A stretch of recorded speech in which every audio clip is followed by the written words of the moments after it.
When I was 5 years old and in preschool, I was asked the question that kids are often asked. I was asked, what do you want to be when you grow up? I didn't quite have an answer. All I knew is that I wanted to do something that made a difference. When I looked at books around me, I picked up a little phrase. Someone said that this girl changed the world. And that phrase really stuck with me. So the next time someone asked me, what do you want to be when you grow up? I said I want to change the world. I was 5 years old. I had no idea what that word meant, yet I was absolutely certain that it was something I wanted to do. When people around me were asked what they wanted to do, they were all 5-year-old kids. Their answers ranged in the realm of astronaut, teacher, chef. Some said actress. Astronaut was by far the most common. The books that we read and the movies that we saw were littered with references to outer space. Then, outer space was an absolute novelty and people were fascinated by it. We still are. We're still sponsoring trips to different planets, and now we know that Pluto is no longer a planet. We're always keeping in touch with what's happening outside of the Earth. It's all over popular culture. I realized the impact that popular culture has on the way that we think far later, though. When I entered middle school, I still had the thought in my head that I wanted to do something that made a difference. But then I was introduced to Bollywood films and I was introduced to a variety of different pop culture references. And in all of those films that I saw, women were always portrayed in the household. I loved watching cheesy family dramas. I loved watching all of those movies where there was always this happy ending where the man falls in love with the woman and the woman goes to the man's house and they live together.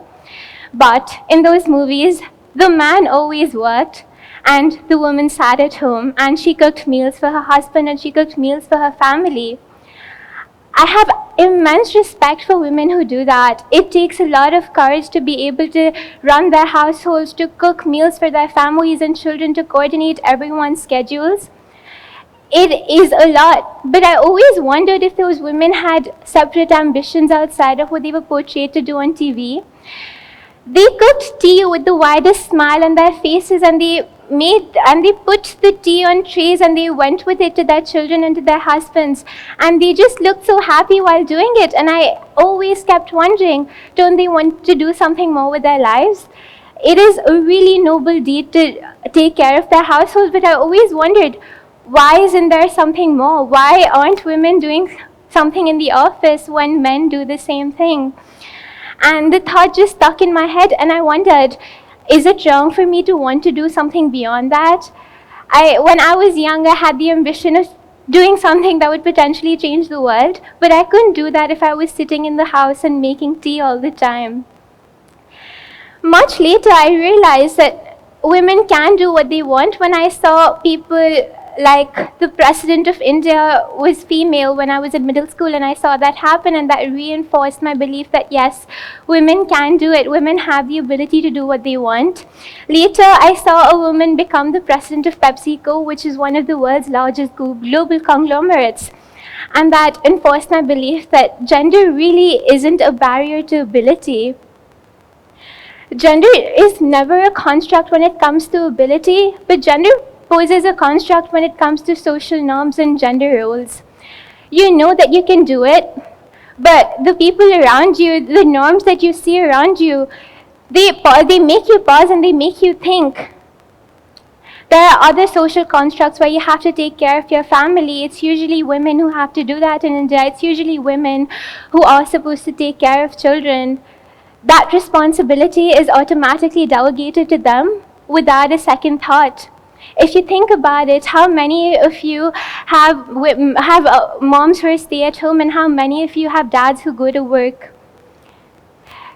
So it just really is a trend where women are supposed to be in the household, and that stops so many women from entering the workforce.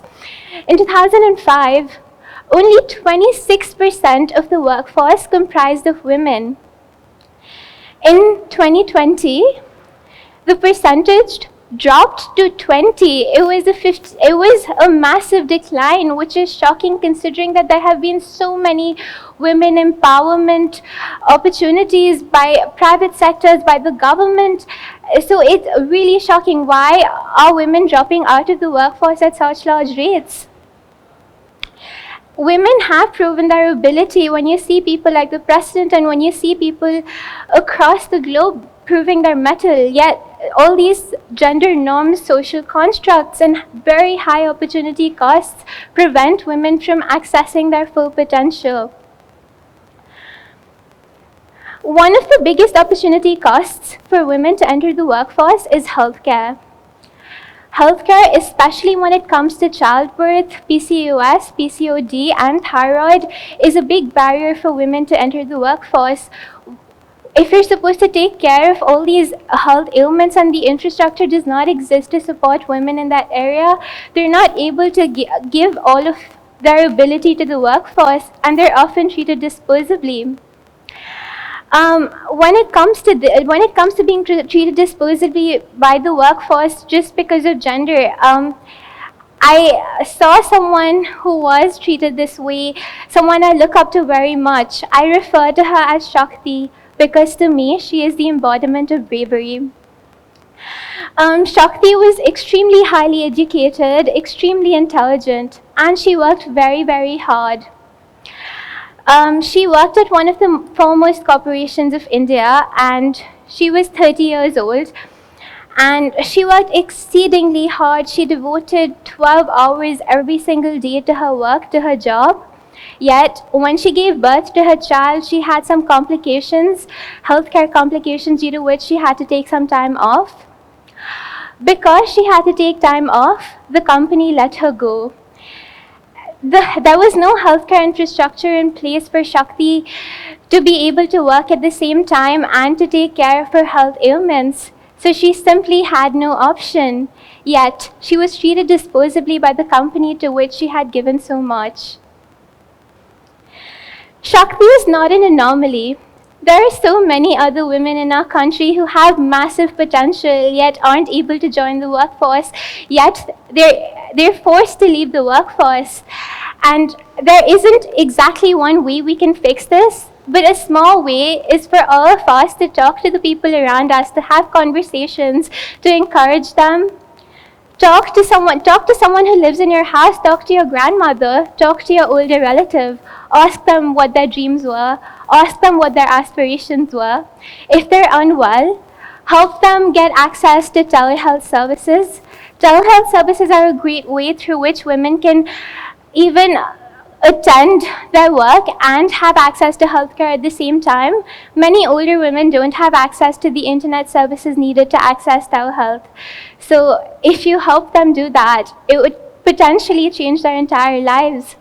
Recently, I had a conversation with someone whom I didn't really know that she had any aspirations and ambitions beyond what she did. She took care of her family and she seemed so happy doing it. She was great at what she did. But when I spoke to her and I told her, there are these things that I want to do in my life, she told me, when I was younger, I wanted to do things with my life too, but I never could. And I asked her, why not? She told me that she was married off when she was 17 years old. No one asked her what she wanted to do. It was simply not an option. At the time, she didn't even have a choice whether she wanted to marry her husband or not. So choosing a career was really out of the question for her. So I asked her what she wanted to be when she was little. She shyly looked at me and she blinked her eyelids. She paused for 5 minutes and she very, very shyly told me that when she was little, she wanted to grow up and be an actress. She said that she would watch films and she would picture herself as the main lead in the films that she saw. And I could see in her eyes that she did have this spark, that she had the potential to be a fantastic actress. And I told her that it's never too late. She was 60 years old, but it really never is too late. Every film, every theater production does need older people in it. So I asked her to really still try something out, and she recently got in touch with the director of a local theater production in the town that we live in. And she finally managed to land a small role in a theatre production that's airing next month. It isn't the leading role.